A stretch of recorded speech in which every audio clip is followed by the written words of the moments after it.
Halo sobat, kembali lagi di channel Juara Donghua. Kali ini admin akan melanjutkan lagi alur cerita Battle Through the Heavens chapter terbaru. Oke, tanpa berlama-lama langsung saja kita gas ke alurnya. Saat tubuhnya bertambah besar, Xiaoyan pun lalu mengangkat lengannya yang besar. Xing Zuqi terlihat, jarinya pun terbungkus cahaya keemasan dan ukurannya hingga menghalangi langit. Kekuatan seperti itu tidaklah cukup. Su Chao pun mendengus dingin, lalu pedang pengejar jiwa Void melayang di depannya, tebaslah dia. Kemudian cahaya hitam pun berkedip, lalu pedang itu menembus jari Xiaoyan dan dalam sekejap sampai menyebar ke lengan. Jari-jari Xiaoyan yang bergerak ke bawah pun ingin menghantamnya, tetapi sebelum mendarat di kepala Su Chao, tiba-tiba terdengar ledakan keras.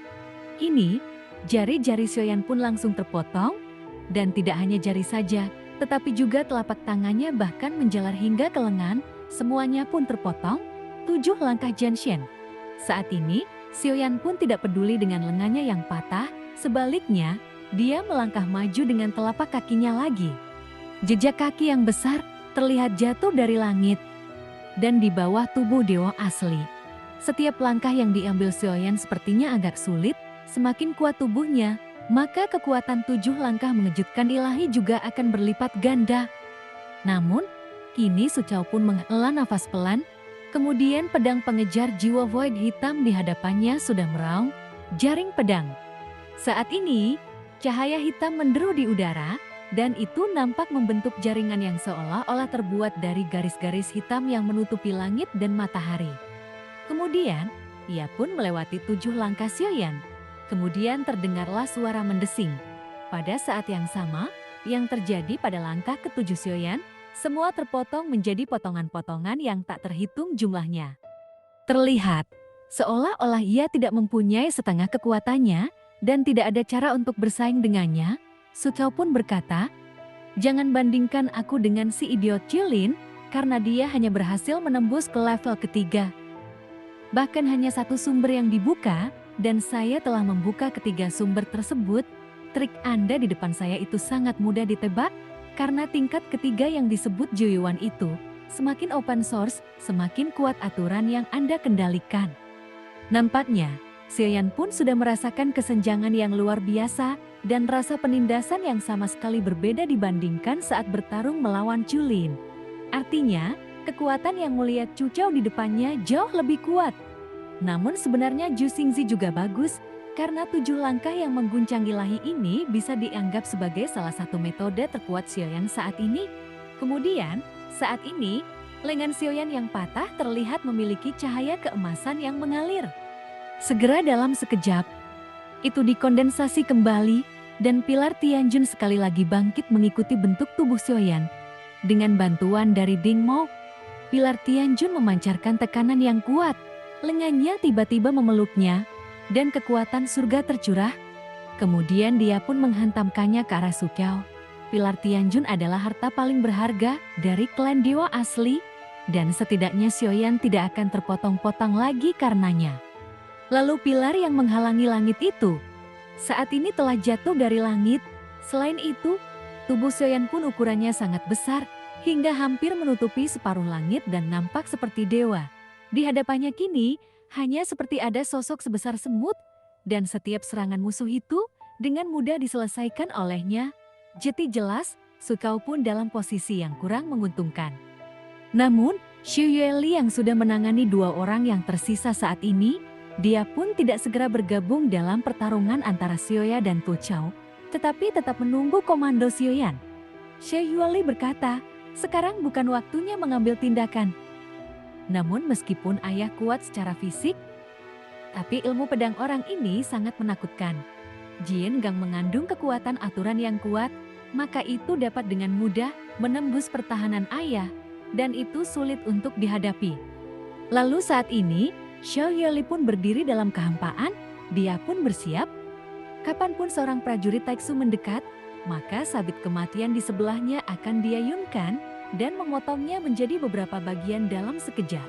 Saat ini, Su Chao pun berkata, "Bagus, Aku akan membunuhmu dengan skill pedang yang kupelajari di pedang pengejar jiwa penghancur kekosongan.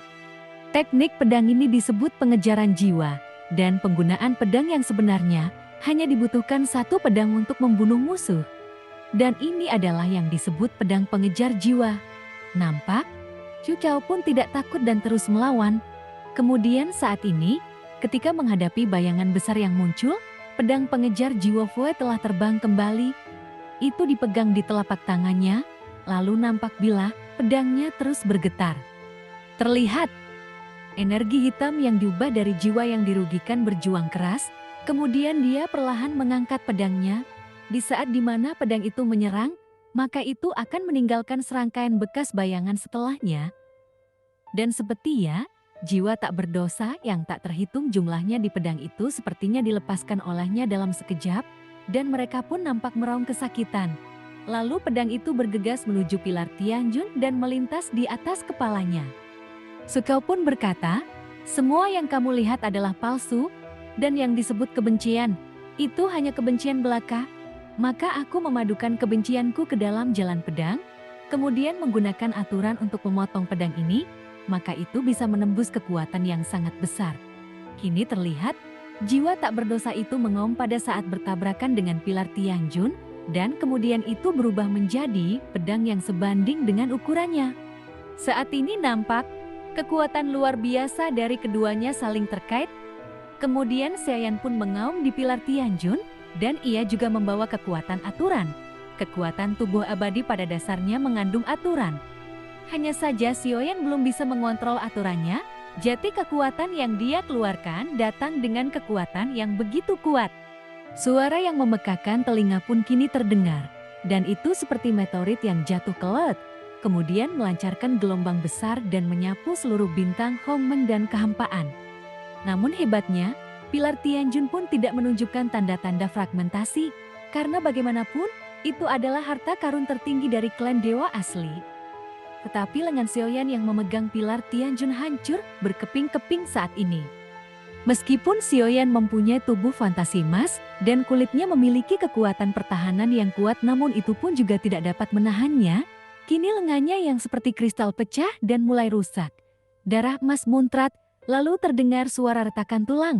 Akhirnya, pilar Tianjun kehilangan aliran kekuatannya dan terguncang terpisah. Kemudian Su Chao pun tersenyum sinis. Lalu dia mengangkat pedang pengejar jiwa Fu di tangannya dan menebas ke arah Xiaoyan lagi. Dan saat cahaya hitamnya menderu di dekat Xiaoyan, terlihat sabit kematian berputar dan terbang melewatinya. Lalu dia bertabrakan keras dengan pedangnya. Saat ini, pedang kematian pun segera bersaing dengannya. Ternyata, sosok Xiao Yueli muncul dan memegang sabit kematian. Lalu dia melambai dengan keras seperti ingin menghancurkannya hidup-hidup. Su Chao bergumam, "Apakah Heads akhirnya mengambil tindakan? Jika Anda mengambil tindakan lagi, saya berencana untuk memotongmu menjadi beberapa bagian dan mempelajarinya dengan cermat, karena dari dulu sangat sulit untuk bertemu klan Ganshin." Ming Wanxing yang mendengar bahwa Shenxi juga berinkarnasi, tampaknya benar sekarang. Karena kalau tidak, kekuatan pedangku barusan seharusnya tidak terlalu sulit untuk mengambil dan membawanya. Pasukan tulang yang bergulir, mereka pun mengikuti Xiao Yueli, dan mereka datang seperti ombak. Namun dalam sekejap, dia tenggelam ke arah Ku Xiao. Saat ini, terdengar suara angin yang kencang, lalu terjadilah ledakan besar. Kemudian terlihat, pasukan kerangka yang tak terhitung jumlahnya dipenggal dalam satu gerakan, dan saat meledak, itu berubah menjadi abu dan menghilang. Itu hanya taktik menggertak, dan apakah Shenai hanya mampu melakukan ini? Saat mendengar itu, mata Xiao Yueli menjadi dingin dan tidak ada ekspresi di wajah cantiknya. Kemudian, dia pun hanya bisa menyeret sabit kematian dan berlari melewati kehampaan. Kemudian nampak, kecepatannya menjadi lebih cepat dan lebih cepat, lalu tubuhnya berubah menjadi bayangan. Dan tiba-tiba sosok itu muncul di depan Chu Chao pada saat berikutnya. Sabit kematian pun tampak seperti bulan memudar di udara, lalu dia meraung ke arah Su Chao. Namun Su Chao pun mengangkat tangannya, lalu pedang pengejar jiwa Fu bertabrakan dengan sabit kematian. Tetapi pada saat keduanya bertabrakan, mata Chu Chao tiba-tiba dibuat menyusut. Terlihat bahwa jiwa yang dirugikan di pedang pengejar jiwa Food sebenarnya sedang tersedot habis-habisan oleh sabit kematian. Akibatnya, sejumlah besar jiwa tak berdosa dibawa pergi dalam sekejap. Kini, Su Chao pun berusaha segera menghalau Xiao Yueli. Mata indah yang terakhir terlihat, kini bahkan menjadi lebih dingin. Xiao Yueli pun mundur sedikit pun, dan sebaliknya, dia terus menyerangnya dengan sabit maut. Xiao Yueli berteriak, "Jika kau berani menyakiti ayahku, maka aku akan mengambil jiwamu."